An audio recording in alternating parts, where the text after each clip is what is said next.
कधीच नाही चुकणार तुमचे फेवरेट टीव्ही शोज झी5 सोबत, तेही एकदम फ्री।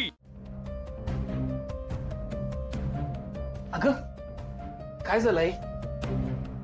काय झालं? अरे काय अवस्था करून घेतलीस तू स्वतःची? बघ स्वतःकडे। तुझं लग्न झालं तेव्हा मला वाटलं होतं तू घरात राहशील म्हणून। तू इथे का राहतोयस रस्त्यावर अशा घाणीत? आई अगं यात काय वाईट आहे? चांगलं तर आहे। आय नो गॅरेज आहे, पण तू नीट बघितलंस ना तुला यात घर दिसेल। हे बघ इकडे इकडे किचन केलंय आम्ही, इकडे आम्ही बेड पण केलाय आणि ते पार्किंग पण आहे आणि हॉल पण आहे। बेड कम पार्किंग कम हॉल। हे बघ तू नीट बघितलंस ना तुला तर ह्या घरासारखं घर दिसेल, पण लोकांची ये जा चालू असते।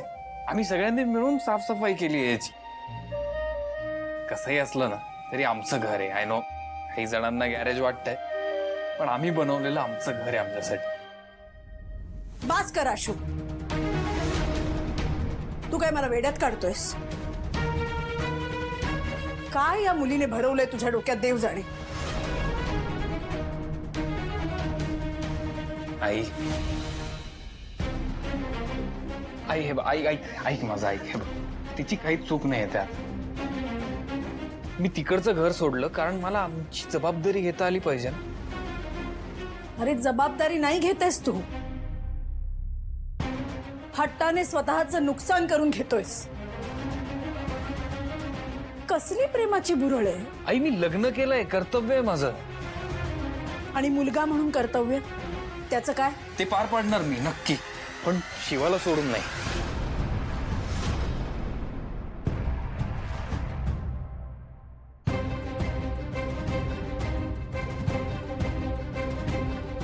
आनंद वाटत असेल ना तुला? आई प्लीज। अरे या मुलीने तुला माझ्यापासून लांब केलंय आशू। तुझ्या हट्टाने मला तुझ्यापासून लांब केलंय आई। जाळ्यात ओढलंय तिने तुला। मला माझ्या प्रेमाची जाणीव झाली।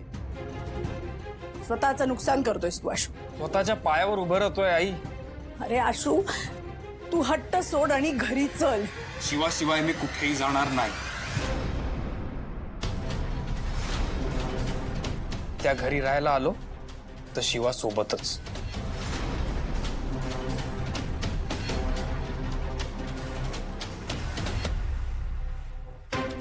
तुमची जबाबदारी होती ही।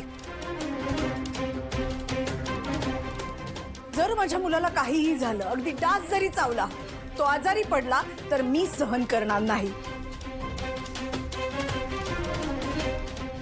माझ्याशी गाठ आहे। आई माझं ऐकून घे आई।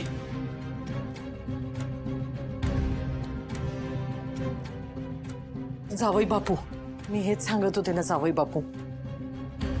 हो हे असं गॅरेज मध्ये राहणं नाही बरं दिसत हो। तुम्ही आपल्या घरी येऊन राहा ना।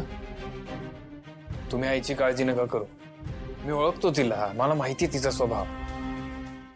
झी5 ॲप डाउनलोड करा आणि पहा सर्व एपिसोड्स एकदम फ्री।